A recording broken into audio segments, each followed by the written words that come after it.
Hey, to all my female baggage droppers out there, I have a question for you. Do you like gold or silver? Well, at Brienne and Company Jewelry Store, you can find anything that you like. That's right. Brienne and Company is a jewelry boutique that has durable minimalist jewelry. She uses genuine pearls, local shells and sea glass, natural gemstones, and of course, precious metals. And these are all quality handcrafted designs by Brienne Light herself. Go and visit her at her website, brienneandco.com, or go to her Instagram that's always popping at Brienne and Company. Thanks, Brienne. Ladies and gentlemen, boys and girls, and all my baggage droppers around the world, welcome to another episode of the Drop Your Baggage podcast, where we talk to people that are dope, that can bring you hope and teach you a technique that can help you cope. And today, I am your host today and every day for that matter, the self-talk engineer, Charles Woolfork. And I have an incredible guest that I have been so excited and honored to have on the show, Jojopahmaria Nsoroma. She is from the West Coast. She is a shamanic organizational development consultant and infuses emotional and spiritual intelligence into the practice of organizational development. She helps groups and organizations in becoming the best version of themselves. She is also a classical pianist, classic movie buff, a huge fan of the Marvel Comics universe, and dances to samba music. Ladies and gentlemen, I bring to you Jojopahmaria Nsoroma. What's up, Jojopahmaria?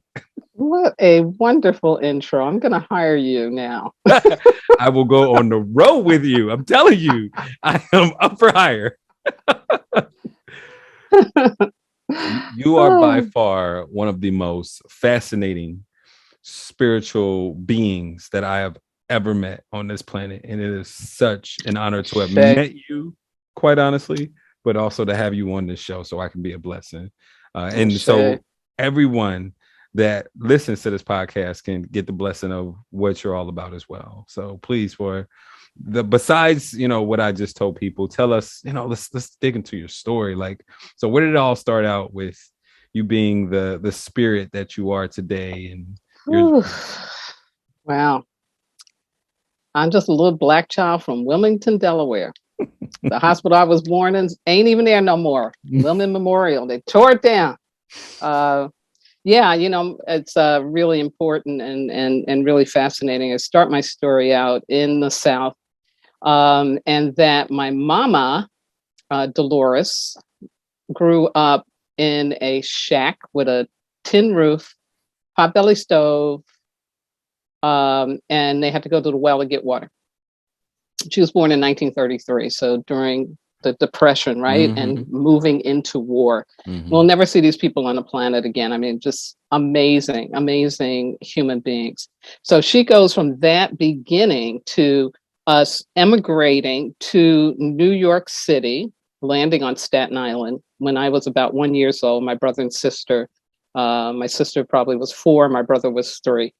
And she, coming from the Jim Crow South, right? Because she went to an all-black high school, coming from the Jim Crow South, where your choices were, you were lucky and you could get some education and you could become a teacher, you could become a nurse, which she did attempt to become a nurse, or you could become a domestic servant, where you were doing laundry, cleaning somebody's house,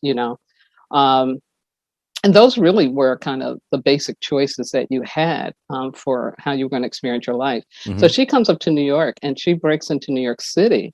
And my mother in her life went from working as a teller at what was then called just First National Citibank, and worked her way up to becoming a vice president management, where she had the responsibility to open and close the bank. And the big piece about that is you have to have all of the money balance. So she had a photographic memory. So if the computer went down, she could go through the list from the drawers of every teller and find out where the discrepancy was. Your mom was brilliant. Mama was brilliant. But because of that background and just the times, right, that people grew up in where they didn't really have easy access, and they didn't have the luxury, I call it, of opening up to, okay, what is my wound? What's my core wound? Right. Where is it that I'm blocked? So she never really was able to really value herself and feel herself as worthy and really understand how brilliant she was. That was a big thing for for all Black folks back then. There was no space or room to have that type of reflection or to build your self-esteem in that manner. But like people, like I read about folks like Madam C.J. Walker or Frederick Douglass. Right. And those folks, they knew something different, though. They had a different type of consciousness. Yes. But for the majority. Exactly. And they were the way showers, mm-hmm. you know? People like that were way showers. A lot of people in the, like Hattie McDaniel, who played the maid in Gone with the Wind. That's why that movie still needs to be kept showing, because people need to get those Black actors and what they went through to even be in those roles, to do that work, and how brilliant they are, because they get something like 30 seconds of screen time, right? Here and there. But you watch them, like you can't take your eyes off them. You can't take your eyes off of Butterfly McQueen. She is brilliant in that role, because, and you actually believed at the time, most people believe that's who they are, you know? No, they were acting. They were acting. Oh my God. Yeah. You know, just incredible people. And so, yeah, it's been a long time coming. And so I always like to honor my ancestors, especially my mom, in telling my story, because my job was to really bridge between that level of mental model where life is about struggling and suffering, and you've got to be 200% in order to be in the rat race and to play the game. My mother was among the first African Americans allowed into corporate America. People don't get this. We talking the 60s. See, it ain't been that long, you know. And she's a little woman too. She's only like 4'11", you know. Wow. She's like a little Napoleon. She ran that thing. I come in there and people be like, "Is she like this at home?" I said, "Oh, honey, you have no idea."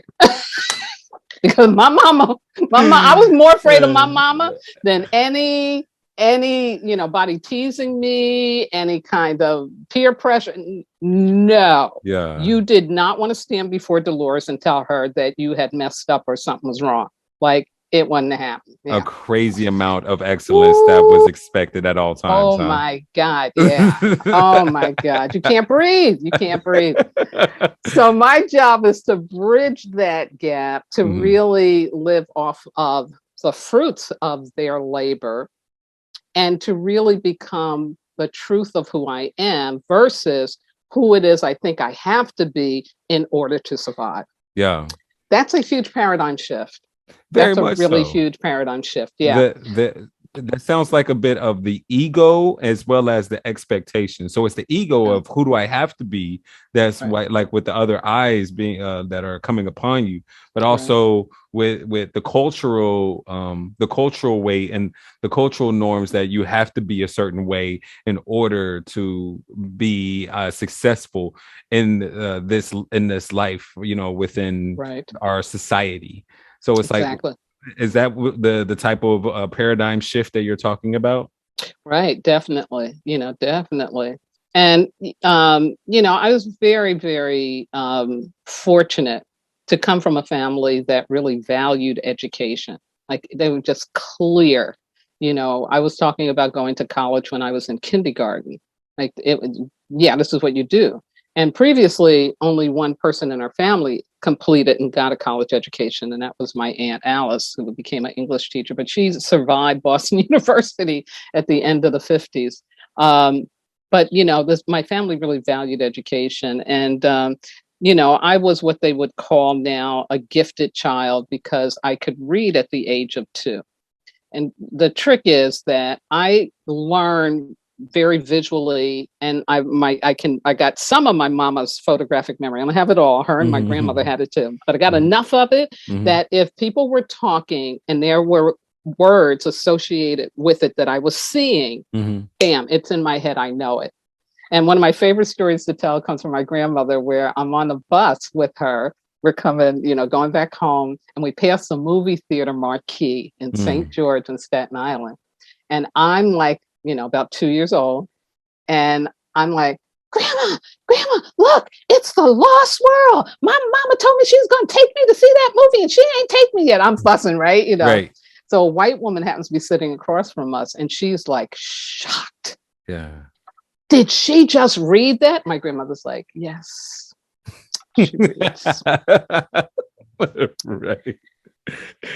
So I did very, very well at school. It was easy for me because I learned that way, you know, Yeah. but there are people who don't learn that way. Doesn't mean they're stupid, you know, No. but our educational system, unfortunately, has been set up and still to a large degree for one way of learning, you know, one type of intelligence. And so, you know, I was considered a gifted child and I could remember things. And I also at the time, and also this is a gift from my family, is that we believed in spirituality, that we believed in ancestors and beings from the other side.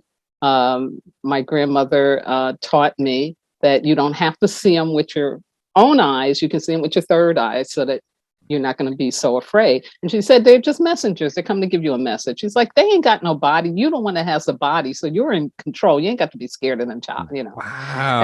And yeah. And so I could always see and hear dead people, as they say, right? Wow. And talk to animals and trees and all this stuff. And that's just normal for me, you know. I mean, yes, I have a very active imagination, but that's part of, you know, what being spiritually awake is about, is that you go into that realm, you go into that part of the brain.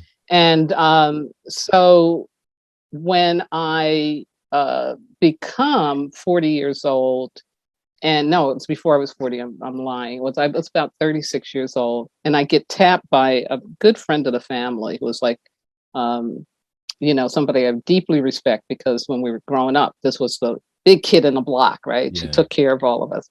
So she tapped me and she said, "You have this gift, and it's time for you to start using it." She gave me a copy of the Celestine Prophecy, and then a book called In the Company of Prophets.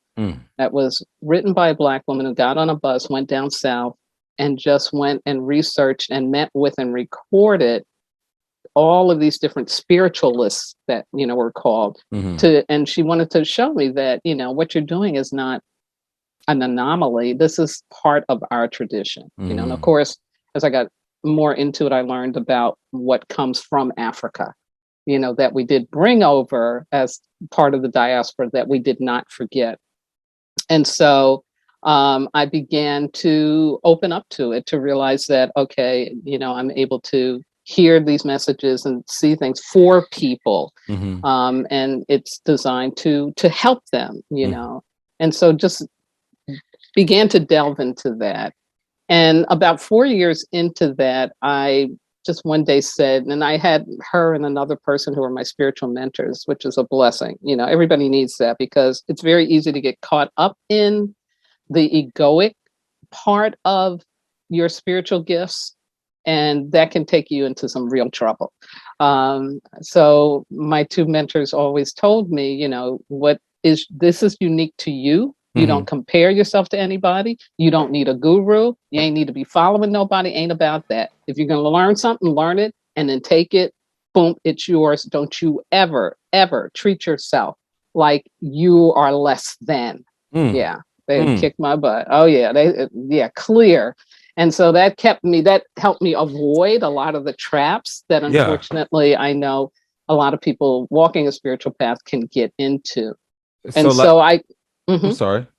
So, like, you never gave into the traps like of materialism or the material world, right? Exactly. Or, you know, beyond that, kind of that. This is what makes me worthy. This is what makes me important. This is what makes people like me. Right. Yeah. That people validation. Want my attention, you know, that kind of thing. Wow. That's big traps. The big time. I fell into those traps really early with seeking acceptance from others. So for you to dodge that bullet, that's quite impressive. And that expedites the whole process and journey when it comes to growth as well.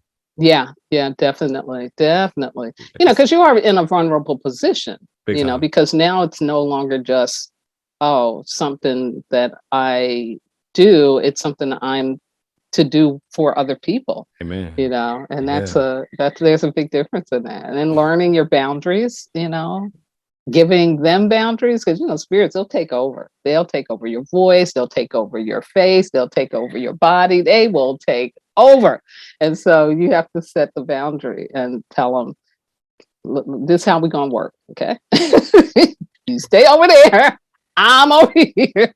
I'll take your message and share it. Like, we ain't doing none of that stuff. You know? Wow. Yeah, but there are people that can do that, but usually they get very supported in that, because that's a lot. You know? Have you seen the movie Ghost with Whoopi Goldberg? Yeah, Whoopi Goldberg. Oh my God, they did that so well, because that is kind of like what it is. I love it. She'd be fussing with them, telling them get out. You know, oh my God, dude, too great. Okay. Yeah. So, was there ever any fear with dealing like in this realm?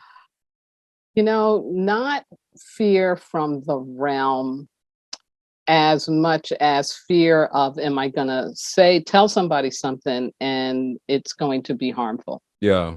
That was my biggest fear.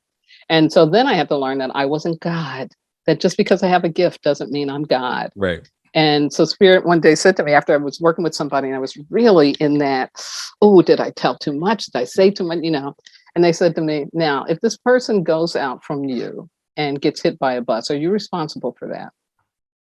And I was like, ooh, because at first I'm feeling like, and then I had to pull back and I like, oh, okay. Mm-hmm. You know, I'm back to what my mentors told me, keep yourself humble, which means understand your limitations. Understand what it is that you're really doing. Mm-hmm. Don't make up what you think you're doing. Be clear about what you're really doing. You are just a messenger. You have no power over anybody's ability to act on what you say or doing. No, leave that alone. I'll leave that right alone. That was really helpful. Did that give you permission to go ahead and know that anything and everything that you say is what's meant to be said? What will happen is with certain people at certain times, I will stop and I will ask them, am I supposed to share this? And they'll tell me yes or no. Mm-hmm. And there are times when they say no. This is just for you to have a consciousness of, right? But you're not to share it. So you always ask for permission. Yeah. Yeah. So and that. Go ahead. Yeah, and that's why it's so important to have your guides, to know who's walking with you, and who's working with you, because you can't do this stuff alone. You definitely need help. And that's the other piece that's really hard for people growing up in Western culture, because this Lone Ranger stuff, but you know, but no, you have to have help, and you have to develop a relationship with those guides. You know, you have to really honor them and, you know, understand, have that ongoing relationship. So yeah, that's work. This is so fascinating. My grandmother was something called Geechee. You ever heard of Geechee? Oh God, yes. So Geechee, they brought a lot of the culture from Africa, and from after West they were Africa, slaves, they were able to maintain it. Yes, and a lot of them still live over in South Carolina. That's right. To this day. Right. And my mom tells me a story, and I don't know if I'm gonna tell the story. I hope my mom doesn't listen to this. So she said that my grandmother was you could call her a rougher woman. She liked to hang out in the hood, and she used to work at this bar called the Cozy Corner. Okay. And she used to live with a pimp. Mm-hmm. And I believe she had a boyfriend at one time. And the boyfriend and her got into a fight. My grandma Nana. She should throw it down. Oh, my Nana could throw hands, right? Nana could throw hands. So Nana, like after the fight, my mom said that Nana was praying for the guy. And she prayed for him, and she was like on the bed, on the corner of the bed, rocking, eyes closed and rocking. Mm-hmm. And the next day, the guy got shot. And right then and there, my mom was like, please don't ever pray for me. Like, yo, I mean, So hopefully the story is she got a message that he was in trouble and she was trying to pray that he would survive it. Hopefully that's what's going on, but baby, let me tell you. Hey, for real. Yeah, no, it is for real. It is, there is what we call the Twilight mastering of doing spiritual work. Because that's really the first realm that you encounter when you go out to connect. You're going to come to that realm, to the Twilight Master realm. And so you have to very consciously, that's why you'll see people cover their heads, they're covering up this part of their head. Yeah. That's why you wrap your head up, because you don't want to be influenced by that level of consciousness. Yeah, you don't want to be messing with them Twilight Masters. Leave it alone, because whatever you put out, it's going to come back. That's the law of the cosmos. Man. Whatever you put out, it's going to come back. The law of circulation and the law of reciprocity, for that matter. Exactly. So you have to do this work from a very clean place, I call it. You have to be very clean. Yeah. How did you, when you first began on your journey, how did you clean your energy? Yeah, so a big part of it is to begin to self-master. And self-mastery is where I have to know what my shadow is, what my shadow stuff is. And of course, that comes from our core wound, right? We all have a core wound, some kind. Sometimes it's trauma, sometimes it's just a disappointment, sometimes it's the divorce that happens in a family. Sometimes it's growing up around people who have drug and alcohol problems. Yeah. Whatever. We're all going to have this core wound. It impacts us in a way, and it will crazy glue certain kinds of behaviors and thought patterns that become behaviors onto us. And it's like, really, it's crazy glued on there. And this is what we call dysregulated behavior in terms of trauma resolution. So there will be these behaviors that we adopted to cope with the trauma, drama, whatever, from the core wound. And because we're children at the time, as we're growing and starting to develop our abstract thinking, but we don't have it at first, we identify with that. So that's where it's I'm sloppy, I'm crazy, I'm messy, I can't read, I don't know this, people don't like me, I'm a problem. All of that kind of self-talk comes out of that core wound reaction. And so a big part of doing any kind of work where you're going to open yourself up to be of service to people is that you got to find out, okay, what is walking inside of you? What's living inside of you? What's crazy glued onto you? Because all of this will be in our subconscious until we begin to become conscious of it. Right. And then you have to work on removing it, which you know about. Yeah. That's kind of that's that baggage. Yes. that baggage. How did you release your baggage at first? Yeah, so keeping clean. So that's the first thing, is to have this consciousness that you're human. You got stuff. You got things. You got everything. And if you're not, I'm sorry. And if you're not taking on cleaning it up, you're going to transfer it. So that's my ministry. Any pain that is not transformed is transferred. Yes. Richard Rohr comes from Richard Rohr, right? So what does that mean? That means if I'm going to be effective in helping people and doing my work, and whether I'm working with an individual, working with groups, working with an organization, right? No different. If I'm not coming clean, meaning that I have a consciousness about who I am, what I am, and I've mastered it, meaning I'm willing to, when it shows up, respond. I know how to respond with love, not fear. Then I got a good chance. Of being a support and not transferring my pain. So again, the awareness of it, conscious awareness, is essential. It's essential to have it. And the other thing is, too, I'll tell you, a really, really big one, Charles, forgiveness. Dude. Yeah. The practice of forgiveness. And next year, 2022, is going to be a big forgiveness year. Yeah. And forgiveness isn't about letting somebody off the hook, letting yourself off the hook. No. It really is about transforming that pain that you were carrying from what was done to you or what you did to somebody else. Right? So it really is about releasing. And it's nothing we can do just intellectually. This is what people have to really, really, really, really understand. Come on now. Because it's an energetic. It's one of those things that's crazy glued to us. And so you have to be willing and open to receiving this as a cosmic grace. Yes. A grace from a greater order and direction. I don't care what you call your God, but you receive this grace of forgiveness. Yes. And it's like something comes in and snatches that pain out of you, so that when you wake up the next day, you're like, something's different. Something's different. It's like you get access to a part of your brain, right? The rewiring, the synapses. Now I got access to a part of my brain I couldn't get access to before. Yeah, you expanded your bandwidth, and now you're running on a different frequency.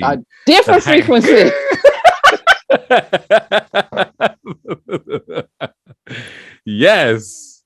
Oh my gosh. So you keep your vibrations quite high then. Your vibrations always have to be high in order for you to go into that realm. Right. Exactly. You definitely want it to be high, because if you're going into it out of fear, if you're going into it because you're tired, but I got to do this because I got to make some money. Twilight Masters got you. That's all they're waiting for. I got them now, Now, so you have to come at it cleanly. Yeah. You also went on a journey too. You called yourself a shamanic organization. Shamanic. Now let's get into that shaman piece right there. The shaman piece. When did that show up? Right? Exactly. That is fascinating though, because you come from a spiritual realm within your family lineage, right, and then with your mentor. But then you also went into something with the native. Went to a next level. Yes, please let us know about that. Which you can see on my bookcase behind me. See that medicine wheel right there? Yeah.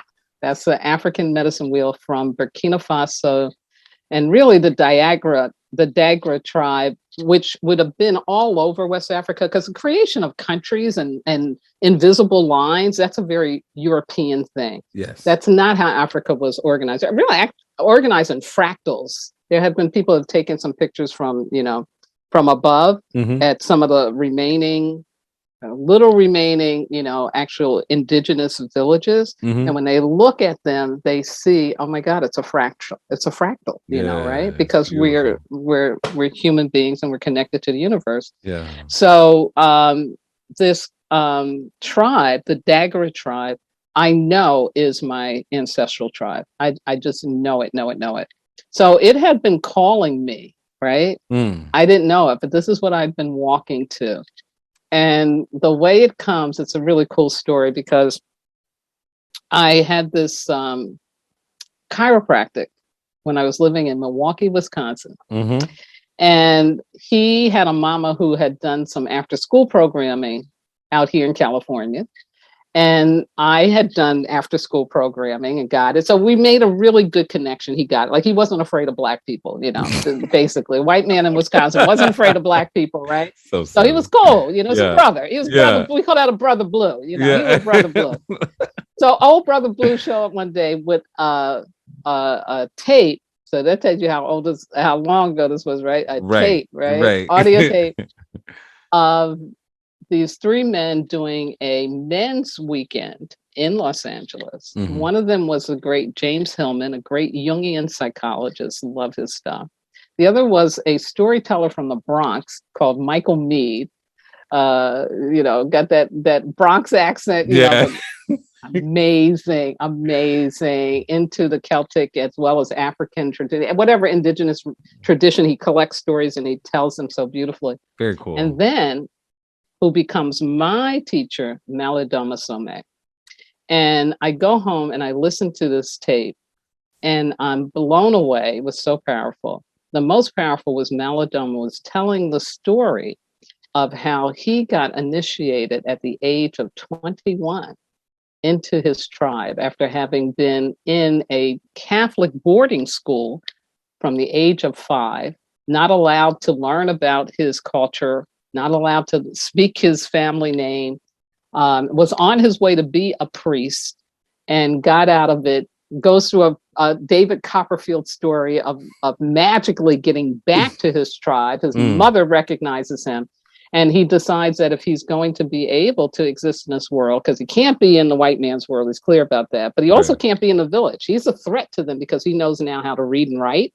Really deep. Like that part of his brain has been activated. Oh, he's dangerous, right? Yeah. So he wanted to connect with the tribe, and he asked if he can be initiated. And at first they say no, but two elders were like, his name is a man who makes friends with the enemy, the stranger enemy. And so he has to go through this because he's going to teach something here. Exactly. And so he ends up just in his story, which is amazing. So he ends up going through the initiation. He survives it miraculously. And then they tell him, okay, now you got to go back into the Western world because you're going to have to help us preserve this culture. So he goes back, he goes to the Sorbonne and gets a PhD there. And then he comes to Massachusetts and he gets another PhD. And so he has 2 PhDs. Yeah.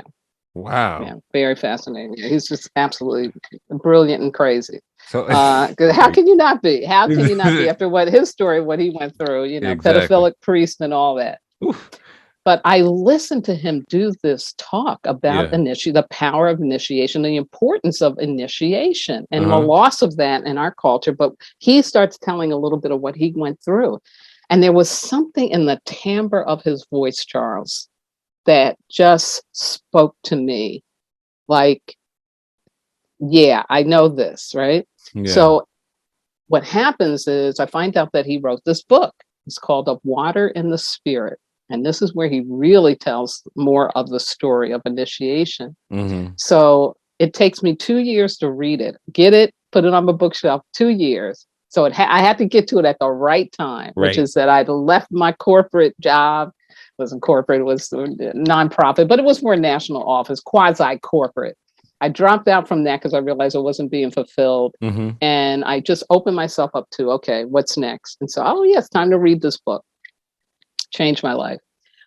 We start having conversations during the time I'm reading it. It's like, it's just amazing. And every chapter is just filling me, right? Because like I said, this is my tribe. This is my medicine. This story is a medicine story for me, right? So I'm being rewired as I'm going through this process. I finish it, and then I can't wait to tell my friends about it and tell this one friend at lunch, oh my God, it's so good. You got to read it. And she's like, just reading. I saw his name in a magazine about a retreat that's coming up. I'll go check it and let you know. I say, okay, great. You think nothing of it, right? Yeah.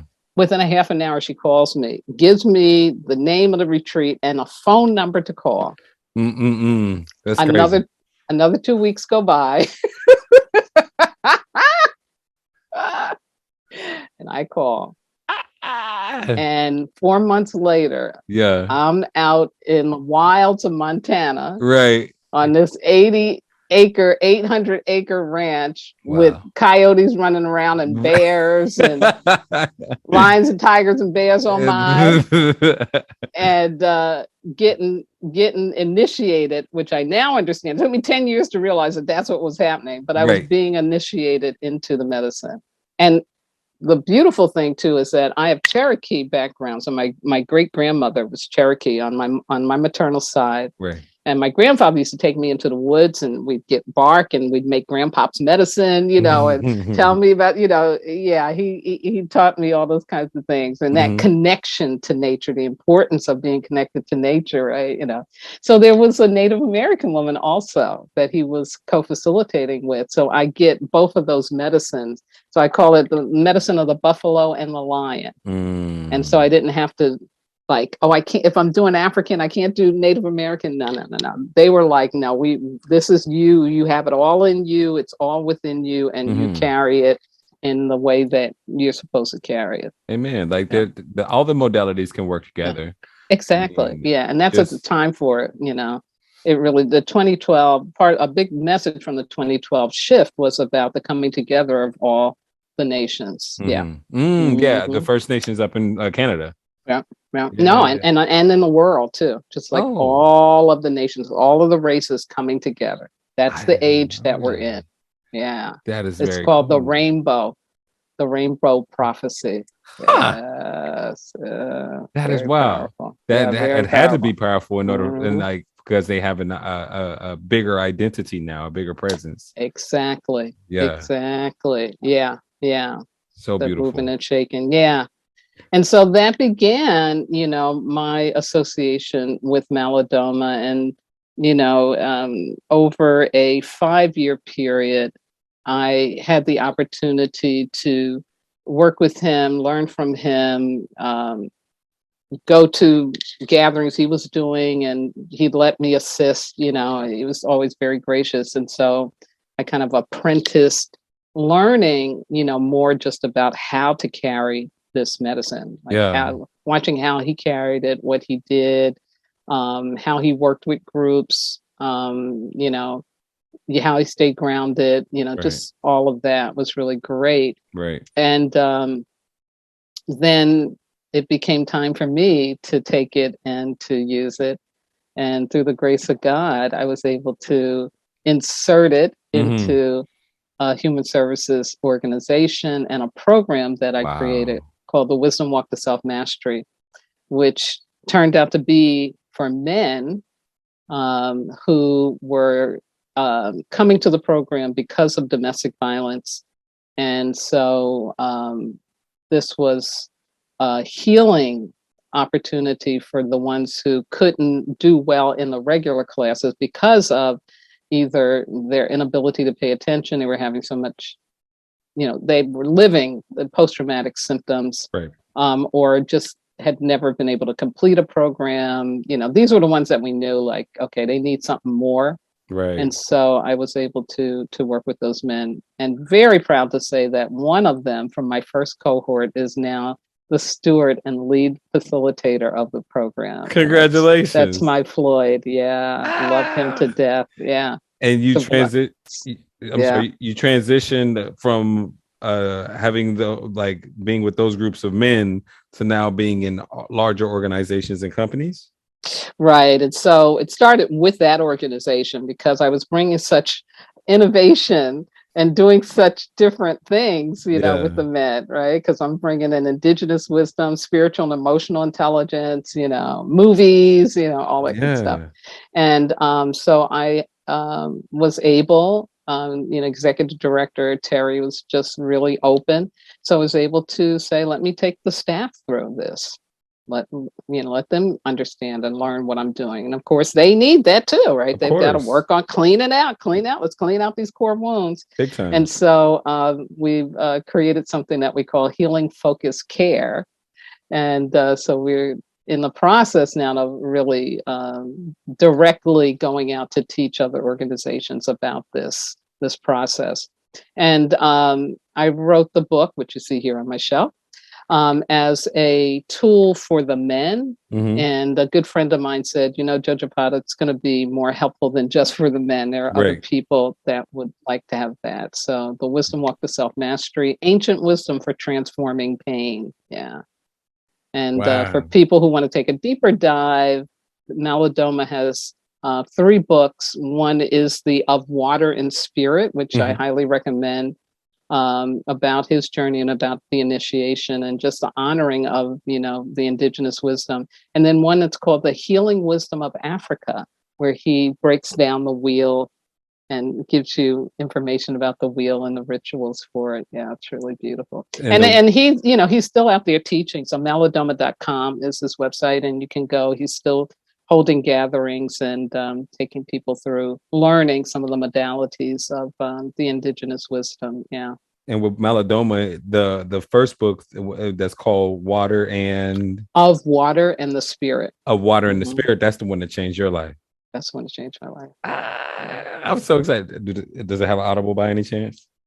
It may. I hope so. That's a good, yeah, I hope so too. I need to look up. That's a good question. Because again, there's something in his voice, Yeah. because Oh, I bet. his first language is French, Oh, but wow. then he had to learn the Dagara, Mm-hmm. and then he learned English. So there's something in his voice, a timbre of his speaking. It's just amazing. I bet you was super powerful. Oh my he's gosh. very powerful. Well, just you are so phenomenal.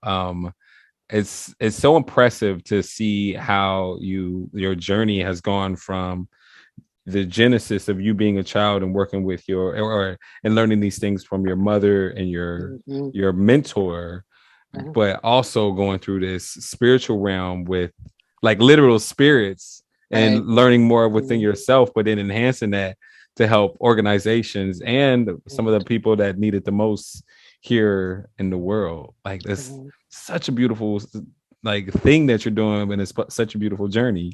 Like it's inspiring for a guy like me that is helping people do the deep work. I'm not doing it as much on the spiritual realm as yourself, but there's still a big spiritual aspect to it. So you're being spiritually intelligent, and that's what it's about. Because a lot of people too, think the work is like shamanic work. A lot of people always will say to me, "Oh, you do ayahuasca?" You're like, "No, I ain't do no ayahuasca. I don't need nothing. I don't need any mind altering anything, because with my own eyes, I can see enough. Okay, I need to be opened up like Andy Hoffman, And then boys, no, they needed that. They was at Harvard and they needed to be open. That ain't my walk. I come from a long line of folks that's open. Yeah. So, and also I tell people, you got to understand that mind altering drugs were used by the elders. So it's in a controlled situation, and only for those that were tagged as being able to be healers for the village. Not everybody does that, Yeah. And, again, there's like Gabor Mate, talks about and using it. And I can understand that, he totally shaman, he just need to come out and say it, So if he's going to use it, I trust that. But you got to understand, not every therapist is able to use that or should. Amen. Because it's no. So, really being a practitioner of indigenous wisdom and spiritual elements, it's very low key if it's real. There's no drama in it. There really isn't. Of course, America and the West, everybody always wants something dramatic. Yeah. And I tell people, I said, this is very subtle, and it doesn't need your permission to do what it needs to do. You are not in charge of it. Okay. There's this guy named Elliot Cowan that I really respect, and he wrote a book about plant spirit medicine. And so he, teaches people. And one of the first things he does with people is really break them down, get them humble, but also get them to understand. He said, when you start working with the other world, that's like going up against a tsunami wave. That's what you need to understand. You've gone up against a tsunami. Yeah. So you have to have some grounding and some understanding. You can't just be doing what you think you should do or what you want to do. It ain't about that. Yeah. And so that's like really, really important. But, people who are thrill seeking and this and that, I don't have time for that. Hey, man. I ain't got time for that. You could always save the drama. Like, I ain't got time for that. The rule number one is no BS. No BS. Rule number one. That's what I live by. And well, thank you for coming on the Drop Your Baggage podcast, where we talk to people that are dope, that can bring you hope and teach you a technique to help you cope. And my specialty, my expertise is in neuro linguistic programming. Now I'm so excited. So I am not a therapist. I'm not a counselor. I'm not a social worker. I'm just an alternative to those things to help you shift your mindset to what you want, to what it can be. And also let's raise those vibrations a whole lot more today. So with mental and emotional release, we're going to be releasing triggers, and I will be explaining a whole lot more of that in a second. Now, there's only 3 things that you need to do for mental and emotional release. Number 1, you need to use your imagination. Okay. Number 2, you need to follow directions, just like you follow a good recipe or Google Maps. And number 3 is to trust the process. Know that I'm your guide. I'm going to be leading you through this easily and effortlessly. Wonderful. Yes, and I come at a place of love and high vibrations. Also, we need to create your timeline. Now, with your timeline, your past can be to your left, to your right, or behind you. If you were to know, where's your past? To the left. Where's your future? To the right. All right. It's just like mine. Mine is left and right as well. Perfect. Now, what we're going to be doing is we're going to be releasing triggers. Okay. Now, every single event has an emotion on it. Okay. Now let's call the event the stick of dynamite, and let's call the emotion the wick in the dynamite. Okay. So what we're going to do is we're going to take the event and take out the emotion. So we're going to take the stick of dynamite and take out the wick. You see? So all you have is the dynamite, but it's not effective anymore. Right. So I want you to focus on as many events, as many memories as possible in this exercise. And I'll tell you when. Okay. All right. So today you wanted to release the fear of the unknown. Yeah. Now, with the fear of the unknown, please let us know a bit about that and how you're feeling about that. Yes. So I am going to be 65 in March. Mm-hmm.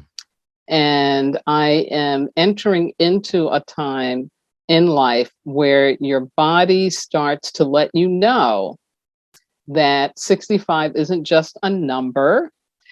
It is actually an experience. Mm-hmm. And you're stepping into a next phase of your life where you cannot expect your body to do what it did when you were 20. Mm-hmm. Plus, we live in a culture that is very fear-based around health. And so I know that I am affected by that. You can't look at any YouTube or any television or anything without somebody from pharmaceutical advertising this drug for this drug for that, and so the message is what? There's something wrong with you. So I know that I am unconsciously carrying fears about cancer, heart failure, kidney failure, maybe even breathing now, especially with the COVID thing. So at least those 4 kind of chronic things, I know that that's in me. And so this unknown is kind of like, okay, when is this going to show up? Right. When is that going to show up? Right. And I'm clear that I don't want to live going into my elderhood and my senior years from a place of fear. Right. Yeah. With the fear, tell us about the anxiety that you feel with that and how it affects you on a day-to-day. Yeah. It's subtle, but it's there. And I think I get awareness of it in the morning. Mm-hmm.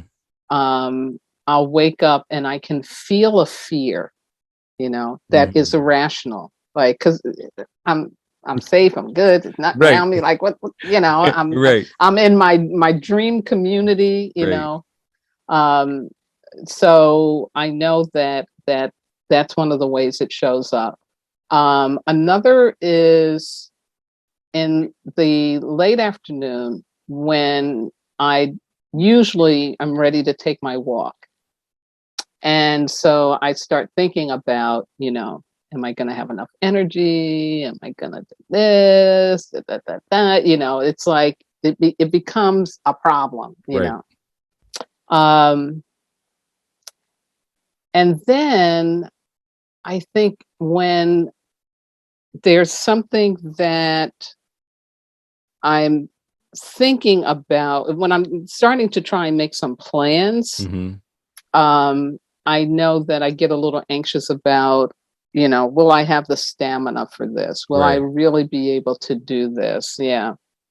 So those are the times I'm aware, but it could be happening even more than that. But on a daily basis, I think those are the times. Yeah. Mm-hmm. Can you go into that place right now for a second and describe the kinesthetic feelings that you have, like where you feel it in your body specifically and how it feels? Yeah, I definitely feel it in my stomach. That's where my fear definitely likes to hang out, likes to reside there. I've also been feeling it in my left knee. Interesting, right? Right, in that left knee. And yeah, I had a torn meniscus and I had surgery there. But that one usually is popping up.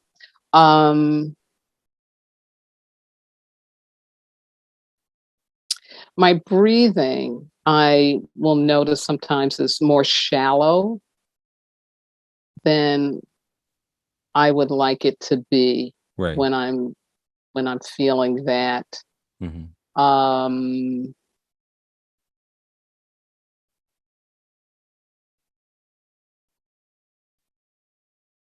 think mainly there. I was just sensing and feeling, is there something in my head?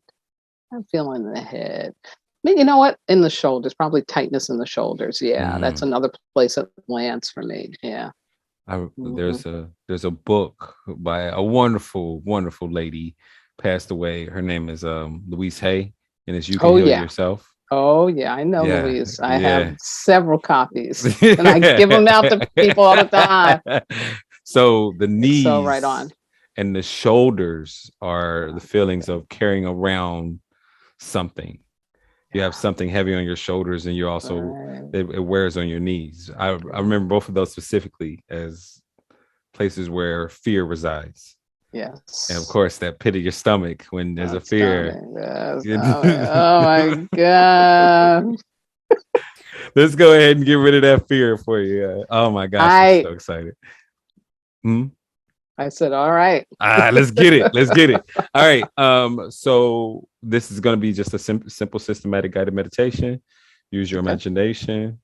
Follow directions. Trust the process. Yes. So is it all right with your unconscious mind for you to release this fear of the unknown today and for you to be aware of it consciously? Yes. Awesome. What is the root cause of this problem? The first event, which when disconnected, that will cause this problem to disappear. If you were to know, when was the first time that you felt the fear of the unknown? When you were just a little girl? Go way, way back, elementary school. Let's get to that root cause. Yeah. Shall I share it? Yes. Okay. Yeah, just as much as you feel comfortable sharing. Yeah. It's even before elementary school. It's infant. Because when I come home from the hospital, the story is my great-grandmother puts out her arms and says, "There's my baby." Because my mom was just so, now we know, right? Postpartum depression. Right. So again, that moving from mama and into great-grandmama. Yeah. It starts there. That transition. Where am I going? Who is this? Right. What's happening? That the unknown of the next moment. Right. Yeah. Let me ask you a question. Did everything work out?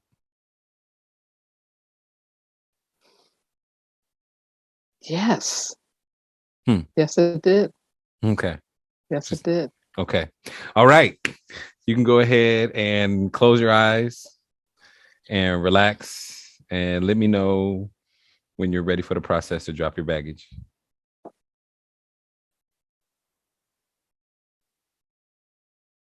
I am ready.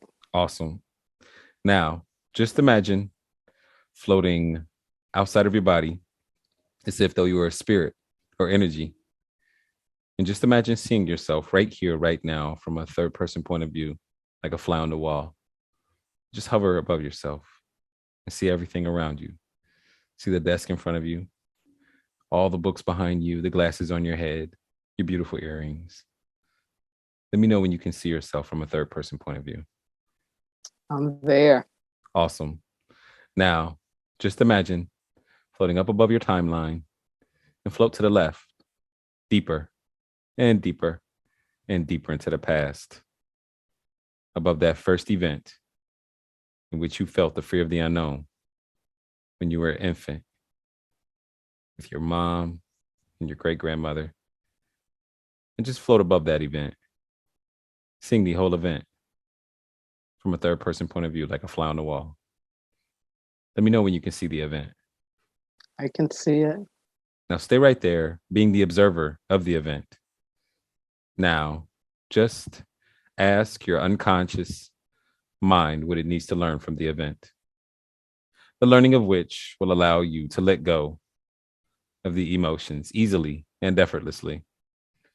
Your unconscious mind can't preserve the learnings. so that if you need them in the future, they'll be there. Just tell your unconscious mind to preserve the learnings.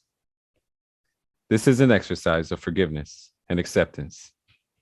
Forgiveness for yourself and others, and acceptance of yourself and others. Who do you have to forgive?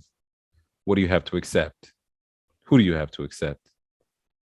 This exercise works best when you display empathy and compassion for yourself and others. Focus your attention upon how you're a survivor. Hurt people hurt people. We're all doing the best that we can with the resources and consciousness that we have. We can't control anyone else's actions, but we can control our response. We can grow stronger and wiser and learn from people's actions and mistakes. Other people's actions have nothing to do with you. It's only a reflection of their baggage or whatever they're going through at the time. And we're better people than we were when those events occurred. You're a better person than you were when those events occurred. Now, as you float above that event, being the observer, what is something positive and empowering you can tell that infant and your mom and your great-grandmother and everyone else involved in the event with the consciousness that you have today that will allow the emotions to evaporate like water on the concrete on a hot summer day? And as you preserve these learnings, the emotions are starting to dissipate more and more until they're all gone. Just let me know when they're all gone.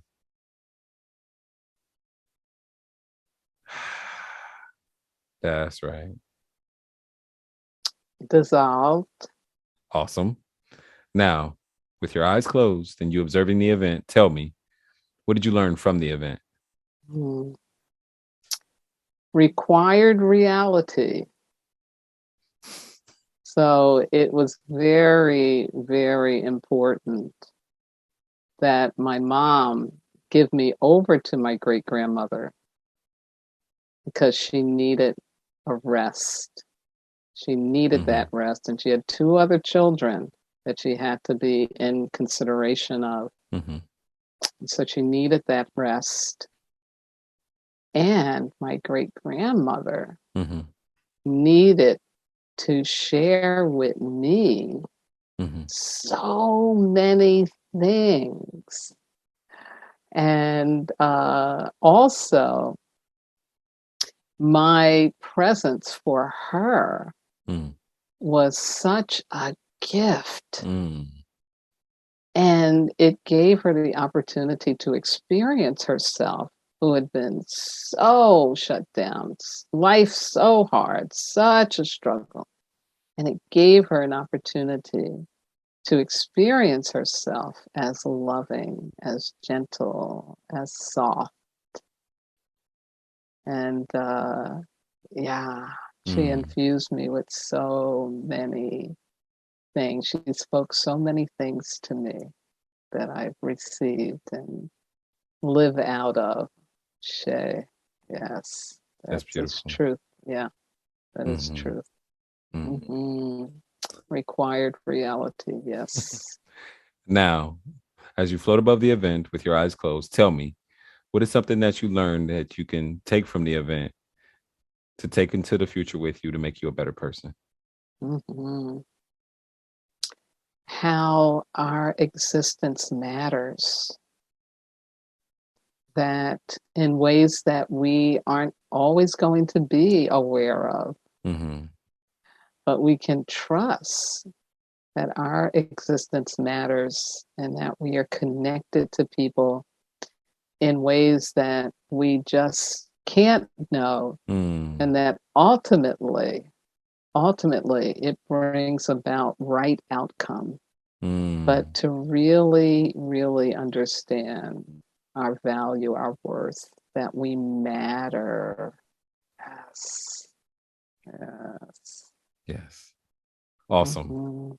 Now, just imagine floating up above your timeline and float deeper and deeper and deeper into the past, above the dinosaurs during the prehistoric age. Let me know when you're above the dinosaurs. I'm there. Awesome. Now, as you're above the dinosaurs, just imagine floating deeper and deeper and deeper into space, to where space and the atmosphere connects. And imagine your timeline is the size of a fingernail. Let me know when you're there. I'm there. Now, just imagine floating there, weightless, in space, and ask yourself now, where are the emotions? Tell me, are they there or have they disappeared? Now, They're not there. awesome. They've disappeared. Now, just imagine floating down inside the event, seeing through your own eyes as a little girl and check on the emotions. Tell me, are they there or have they disappeared? Now, Not feeling them. awesome. Not there. Float back above the dinosaurs and then float into space to where space and the atmosphere connects. Let me know when you're there. I'm there. All right, listen closely. Float very, very high above your timeline, above each and every event in which you felt the fear of the unknown from birth until now in chronological order. Don't skip one event that has a charge on it. Preserve the learnings and let go of that fear of the unknown all the way back to now. Go. That's right. Take your time. I'm here. Float down into your body and open your eyes when you're ready. Welcome back. Thank you. You're so welcome. How was that for you? That was really quite lovely, especially with the dinosaurs. I love hanging out with the dinosaurs. Oh my God. So funny. Wow. Yeah, it's good stuff right there, huh? Yeah, it's good stuff right there. Yeah. Okay, Yeah, so wow. different experience, huh? Yes. The Yeah. So let's test it out. Can you smell bacon? Yes. Well, I asked that question to get your mind off of meditation. Okay. But I also love bacon. Can Hey. We can go to breakfast together then. Hey. Yeah, we can do some breakfast. Yeah. Let's get it. Can you remember a time in the past in which you used to feel that old emotion? And go back and notice if you can feel it, or you may find that you cannot. I definitely do take risk. I do take a lot of risk, especially being an entrepreneur, right? Yeah. Tell me about it. That's a big risk. But I'm not feeling, anything. I'm not feeling anything with something I'm thinking about, because always, right, it goes back to money, it goes back to time, it goes back to what if, yes. And kind of thing. But I'm not feeling nothing in my tummy. Shoulders feel relaxed. The knee is good. Yeah, I'm not feeling any tension as I'm just kind of ticker taping through, some of the things that would cause that, or even thinking about the dis-ease, yes. Of aging. Yeah, I'm not feeling it. Yeah. So there's a visceral difference between how you felt before and going back to that, and then how you feel now. Definitely. And what's really beautiful is, what's that? Going forward, I can now connect. And that was a real surprise to me that's when it came up, with infancy. Yeah, because I was going for kindergarten. Like right. I'm trying to do kindergarten. They're like, no. Oh no, honey. Keep going. They're like,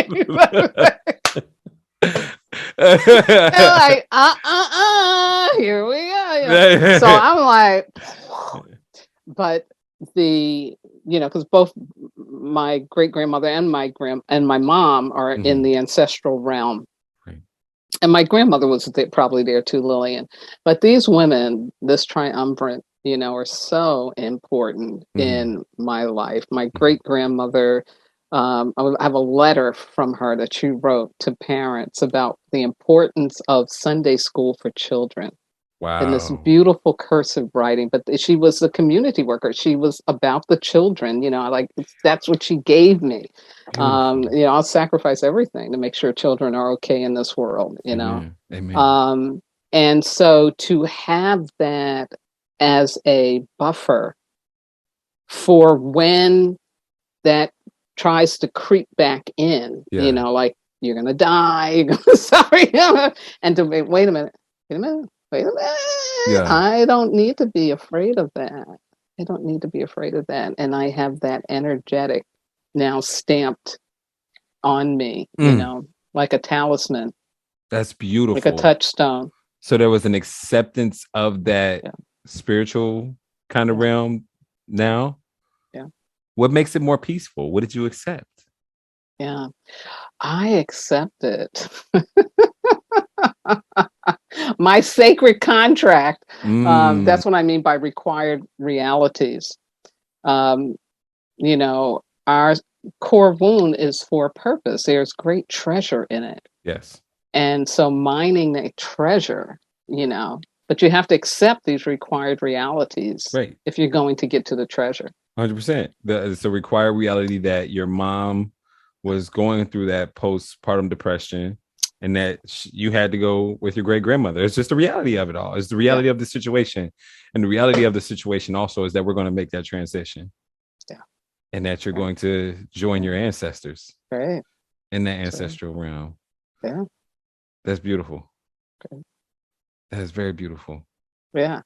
I don't need to be afraid. No. Yeah. Oh, wow.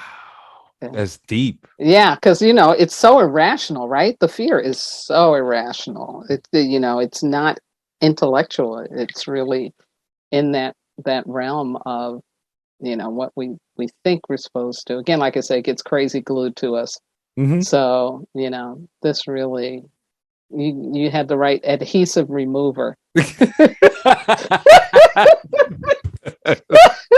That goo gone, right? You got the super duper goo gone. Yes. And it's so fascinating that's also where you dwell into when you were in your 40s as well. Mm-hmm. Mm-hmm. And yet it was something that you never thought you'd actually be a part of. And on the other side, on the other perspective. Exactly. Huh. Definitely. Where do you see? You can't make this stuff up. I know, right? I want you to go. So the other part of the coin is we went into the past. I want you to imagine going out into the future to an unspecified time in the future, in which, if it would have happened in the past, you would have felt a fear of the unknown. But it's the future now. So see if you can find that old emotion, or you may find that you cannot.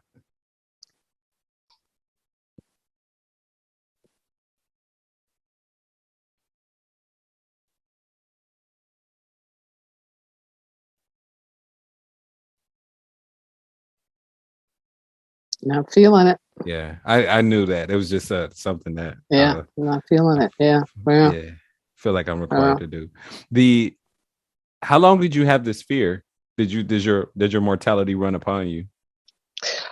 Probably most consciously when my mother died. How long ago was that? She was that was 20 years ago.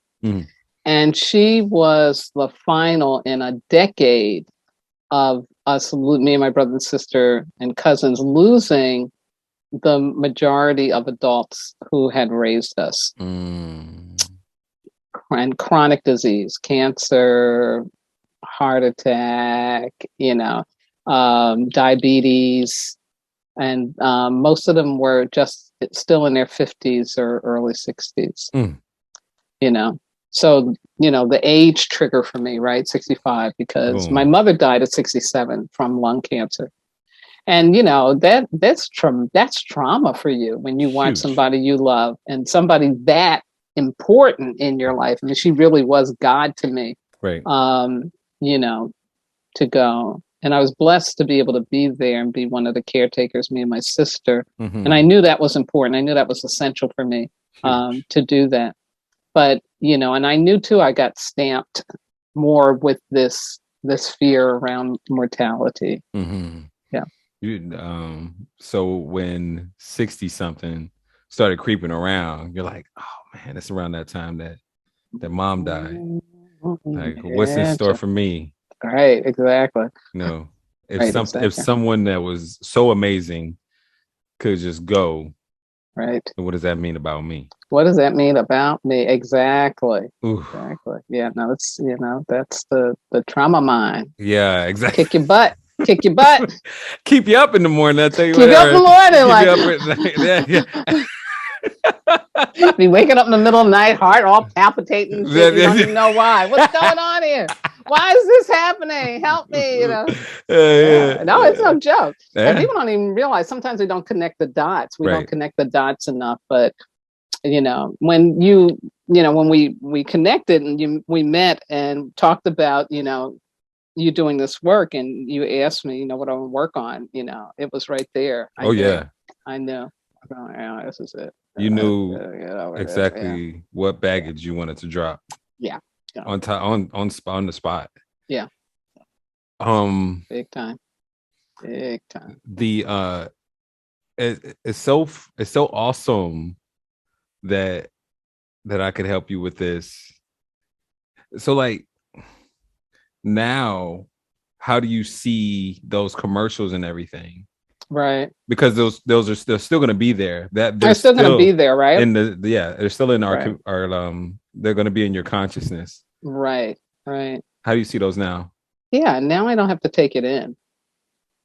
Before I was taking it in, but now I don't. I know I don't have to take it in. Mm-hmm. And if I do, I will be able to be more conscious of it. Because let's be clear, as human beings, of course, we're going to be afraid of the unknown. The issue is, though, am I allowing it to run my life? Am I allowing it to block me, to hold me back, to sidetrack me from what my purpose is, what it is that I'm here to do? Mm-hmm. So that's really what it's about. It's like growing that greater awareness that, you're participating in this block, and you don't have to do that. Yes. You have to do that anymore. Yeah. Amen. This great grandma, mama, and grandma, they got me. They got me. They got me. That's okay. Huge. Okay. What's another major event that you went through in your timeline that really helped you let it go as well? That you feel comfortable telling us about? Yeah, in terms of being the fear of the unknown. Yeah. Probably I'll say with where am I going to live? Mm-hmm. Because I have been a nomad, as I shared with you, and that really came after my mother died. Like I really had to get on my path and not keep imitating her path, because I realized I really was, and that's what you do with somebody that powerful, stands out, Oh yeah. So I realized I had to really get off of imitating her path and get on mine, which is that I am called to be this shamanic healer. I do have this gift, and I need to go out and learn how to live that, how to be that. And so I was a 6.5 year sojourn. And so I was moving from house to house. It was like the ugly duckling. If you know the real story of the ugly duckling, it leaves its not tribe, who it wasn't connected to. And it goes on this journey. It wanders from farmhouse to farmhouse, trying to find out where it is, And so that has been a thing for me. It's like, okay, where am I going to be? Where am I going to live? How am I going to live? And now, with this beautiful talisman that I now can hold, I can stop thinking that this is about me having to wander and not have a place, and open up to, there's purpose in how I get moved about. That it's not about I don't have a home. because Dorothy done taught us home is within, right? Amen. And if I can't find it, then I ain't never lost it to begin with. I don't need to be running around the witch's castle. I got the ruby slippers on all the time, and right, and so and just really getting that the home is within, and so my being moved has great purpose, and I don't need to hold that as something to be afraid of, but actually something to feel honored about. God moved me around the chessboard. Amen. For a reason, right? For purpose. That is for deep. Purpose. Yeah. Jojopahmaria. Yeah. Thank you so much for showing up for your divine appointment. Mr. Charles Woolfork, thank you so much for listening to your call and for doing your great work. I truly believe that we have entered into this new age of Aquarius where it is to be ramped up for people to, know that you have a block and to dissolve it, to transform that pain, not to keep transferring it. Mm-hmm. And I see you as part of a generation that is able to get at this stuff faster. Yes, it's coming out of all the good work that my baby boomers, we have done. We crazy, we crazy, but we're good crazy, Yeah. But you all are, here now to take what we've laid out and to really run with it. So I want to thank you again for choosing to be and do what you have to do. And I will be referring many people to you. Yeah. Well, thank you. I appreciate that. Oh, you're very welcome. You deserve it. Yeah. It's good stuff. Please give us, you've given us so much wisdom, but can we get one more word of wisdom from you? Please? Of course. It's my great pleasure. One of the big consequences of 5 million people leaving the planet over the last 2 years as a result of COVID what it has done. It has had us in this grief, this overwhelming grief energy. And so we're looking for connections. Unfortunately, social media has made us believe that getting connected is friending somebody and somebody saying, yes, you can be my friend. So we've shallowed out connections. And the reality is that you don't need to be connected to everybody. You have a sacred contract. There are certain people that you are supposed to connect with, and in a deep way, meaning that it's meaningful. And to have that be what you open yourself up to experiencing. Don't just want to connect to be connecting because you're lonely. Right. And if you watch the show Only Murders in the Building, Steve Martin Short, and Selena, the big theme in that is loneliness and what happens when you try to connect out of fear versus out of purpose. So we need to open up to what is our purpose and choose to connect authentically with people who are aligned with that. Mm-hmm. And Charles, that is why I could show up for your show. I don't just do this. I don't need to just be out on a podcast. Right. I have my own stuff I'm doing, right? Yeah. But I knew that connection. I even said that to you, like, right, this is ordained. This is we've got a sacred contract going here, because you can feel it. You can feel it in your bones. Mm-hmm. And the experience of flow when we are engaging, that's another important thing to look for. We're not fiddling around for words or trying to figure this out. And it's like, I done known you for centuries, right? I'll try look at you now, come into this lifetime. Look at you, boy, I know you, right? It's like that. Like we're sitting up on the porch drinking lemonade, right? Rocking and telling mom's Mabley jokes. And it's and that's what we all have to know that we can have. Mm-hmm. That's what we can have. Stay away from those shallow connections that you think I got to do this to get money or I got to do this to get attention. Leave that alone. Leave it alone, because all the money in the world can't help you. There are several people you can ask about that, like Jeff Bezos, the Virgin Airlines guys, you know, they got so much money, they don't even know what to do with themselves. And people sitting up here without homes, veterans, and they spending money to send some missile up to do what? Mess up your blood pressure, because you ain't supposed to be up above gravity. Let's be real clear. You on this earth plane for a reason. You don't need to be above gravity. But anyway, but that's my wisdom, is that, yeah, we want these connections because we are all so overwhelmed. But please, please do it out of love, not fear. Choose connections that are generative, healthy, and that make you happy. Ashe. Amen. Amen.